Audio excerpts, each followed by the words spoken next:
Every class has a lead training captain, LTC for short, because we love our acronyms.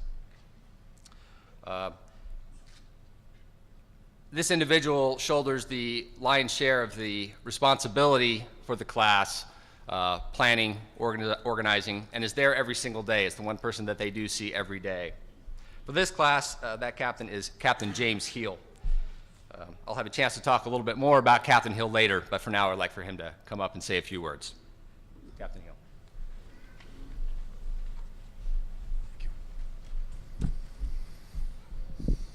Thank you, sir.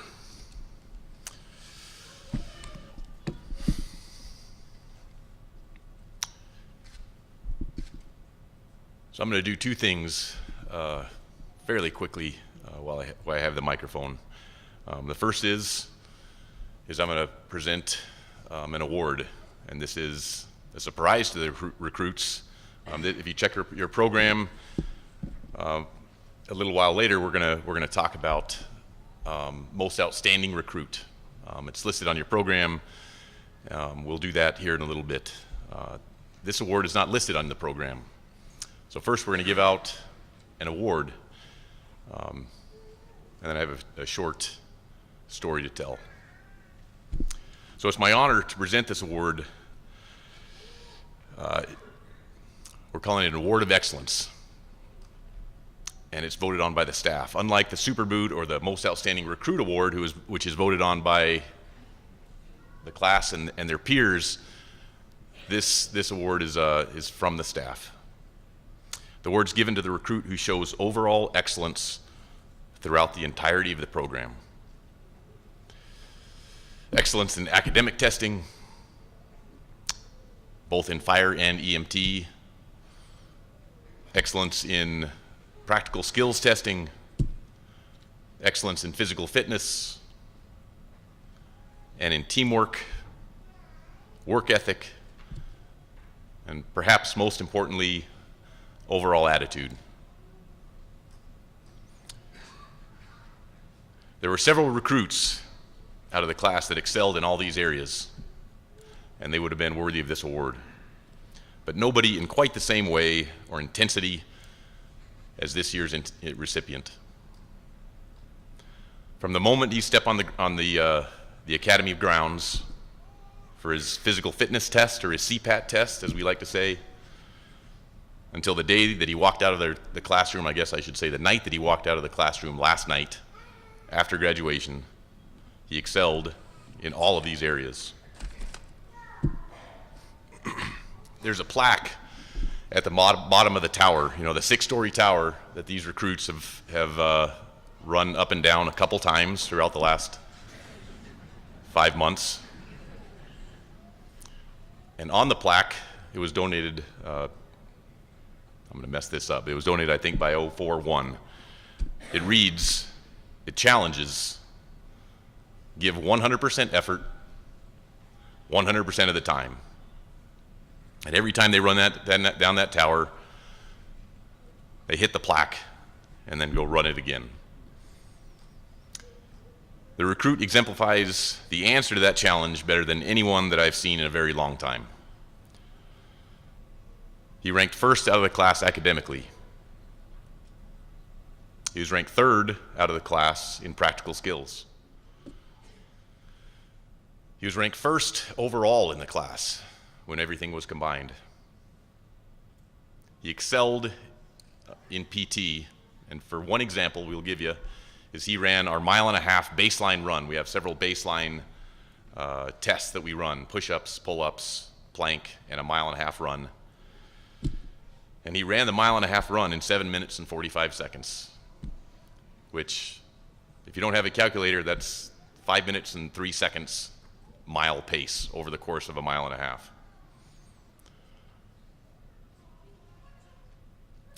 It's the second best on record that we can find. The first on record was a young man that was actively training. He was ranked in the top 10 in the world for triathlons. So he still has something to shoot for, but it's pretty dang good. During PT, and not only PT, just just during the day, he moves at a speed that is difficult to believe until it is witnessed. Most importantly, he makes everyone around him better. His smile and his attitude are indomitable. Everyone that spends time around him leaves with a smile on their face, and they feel a little bit better about themselves from that point on. This year's Award of Excellence, as voted by the staff, is for Cody Hill.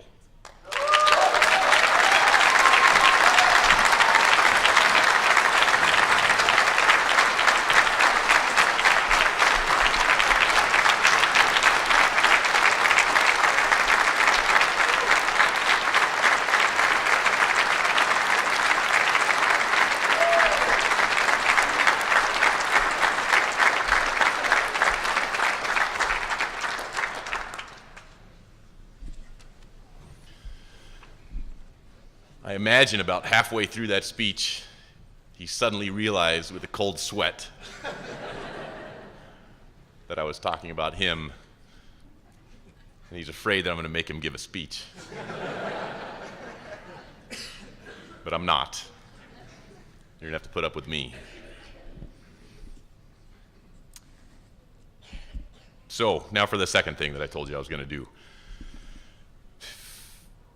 I was in the process of writing a speech, and nothing that I really wrote got to the heart of what I wanted to share with everyone in this room, with everyone standing up to my right, up against the walls, the staff behind me, and most importantly, to the class 18-1 to my left.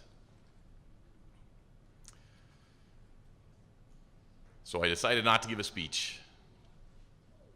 I decided to tell you a story. The story is about a young boy, one young boy among thousands of young boys that live in the city of Tucson, and his life was forever changed by the men and women of the Tucson Fire Department. It was right about here where my notes kind of end, so it might get a little bit rough, but when he was about 2 years old, it was at night in early January, much like the nights right about where we are now.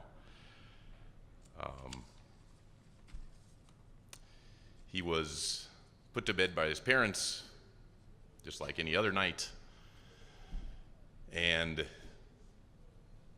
a drunk driver was driving down the street after a party at about estimated 80 to 90 miles per hour,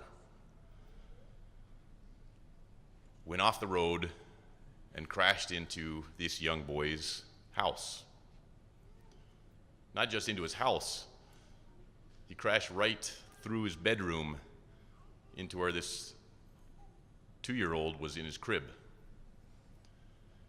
It was a block house, and as the adobe block smashed inwards and landed inside of the crib, it trapped him in there, and all the block flew up against the opposite side of the wall where the door is. The mom and dad jumped out of bed, called 911, and the father tried to force his way into that bedroom. He had to halfway break the door down. Tucson Fire Department arrived on scene. It was the men and women that were on Engine 9, I believe it was C Shift, Engine 9, and Medic 9, arrived on scene. So there's a vehicle inside of the house. The house is half demolished. There's a young boy that's being frantically being pulled out of this crib by his father. And Engine 9, Medic 9 come into the house, immediately split to take care of the patient who was in the vehicle, which is nearly overturned at that point, and came in to take care of the parents. The young boy was brought out of his crib, covered in scrapes and bruises, but for the most part, As far as major injuries, he was unharmed. Engine 9 medics and 9 stayed on scene for a long time after that, contacting the Red Cross, making sure the father and the mother and the rest of the children were taken care of, making sure the house was able to be boarded up so it wasn't habitable after that. So they got the mother and father a hotel room through Red Cross, and then they boarded up the house. They stayed on scene for hours after that call. Most importantly, the mother and father, in a moment where they were under extreme stress, were comforted by those men and women that arrived. So fast forward a few years. The young boy is now about 5 years old, and he's out with his mother and father, learning how to ride his bike.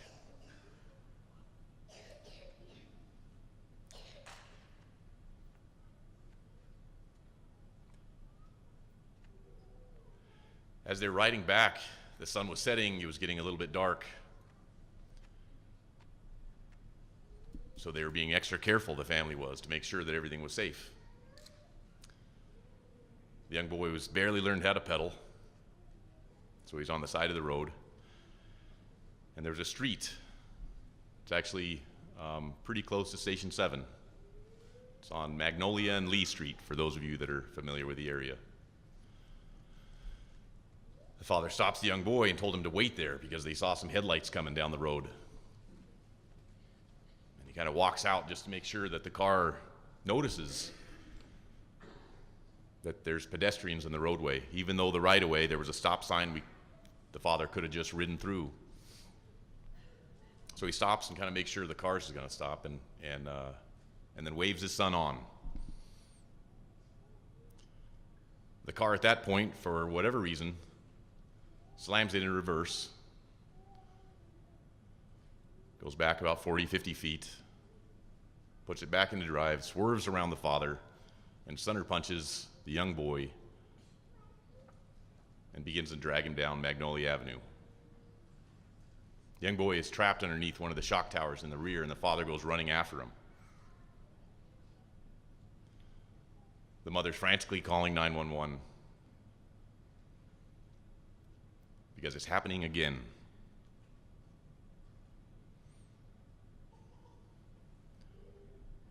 Engine 7, Medic 7 arrive on scene in, I can't even say minutes, it was seconds, because the city is well staffed with fire departments, medic trucks in critical areas. The father was able to pull his son out from underneath the car, and he was holding him in his arms when Engine 7, Medic 7 arrived on scene. It was unknown at that point if the young boy would live and how severe his injuries were. He had his helmet on, but the wounds on his chest and by what it looked like, it was severe.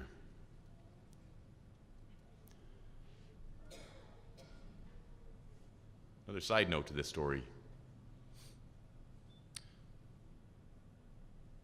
There are two members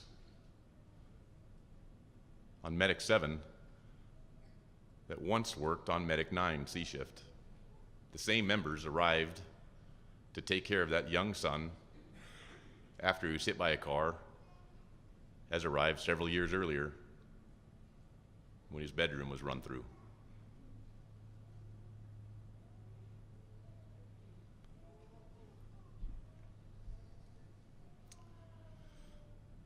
They gently took the young boy's body from the father's arms and invited him into the back seat, where they began to treat him and stabilize him so that they could get him to University Main Hospital, which is Banner, Maine at this point, the trauma center.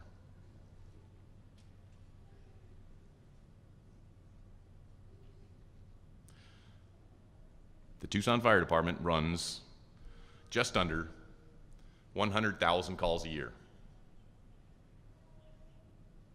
100,000 calls. An average engine, ladder, or medic truck runs about 3,500 calls a year. So if you divide that by our 3 shifts, we run an A, B, C shift. You divide that by 3, the average firefighter runs somewhere between 1,000 and 1,800 calls a year. Each individual firefighter, paramedic, engineer, fire captain runs somewhere between 1,000 and some stations as many as 2,000 calls every single year. Spread that over a career. I'll do the math for you real quick. That's approximately 30,000 to 50,000 calls over a 25 to 30-year career that the average firefighter runs. 30,000 to 50,000 family members, sons and daughters, husbands and wives, and parents and grandparents and great-grandparents and cousins and uncles and aunts that the Tucson Fire Department runs on.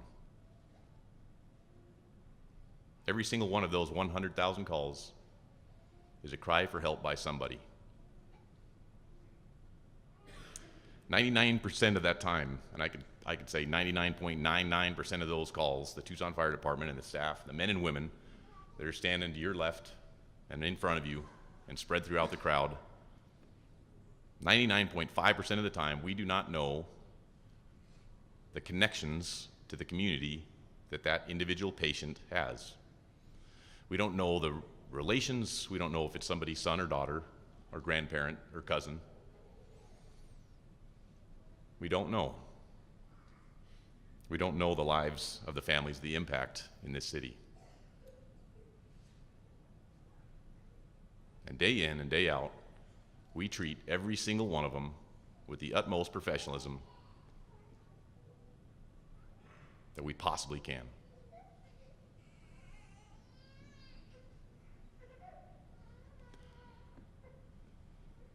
That young boy that I told you the story about was my son.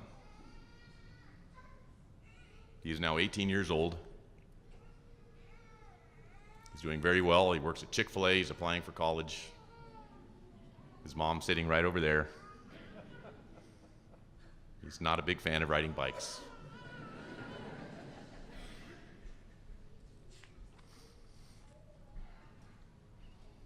But the men and women of the Tucson Fire Department, from the moment of injury on both calls until the weeks that we spent in ICU with his fractured pelvis and lacerated liver and spleen and broken ribs and pneumothorax, and were by my side, by my wife's side, day in and day out.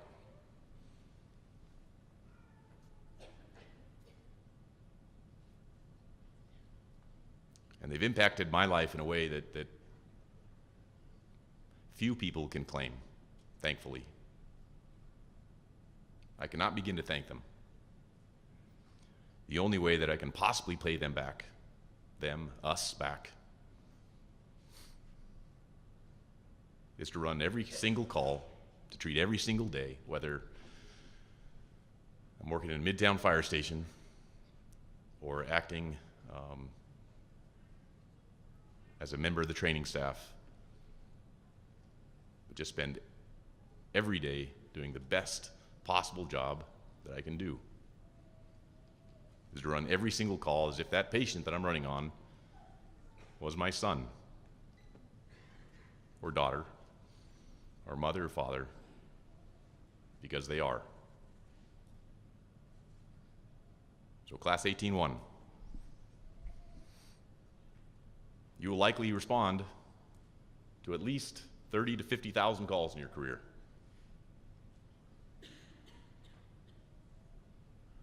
I challenge you to remember that every single one matters to somebody.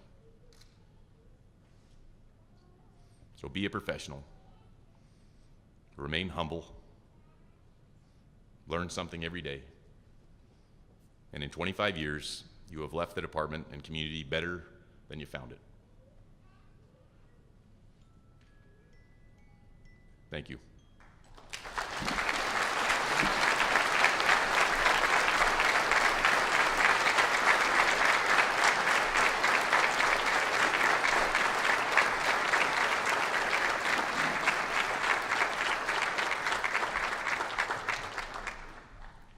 Thank you, Captain Hill.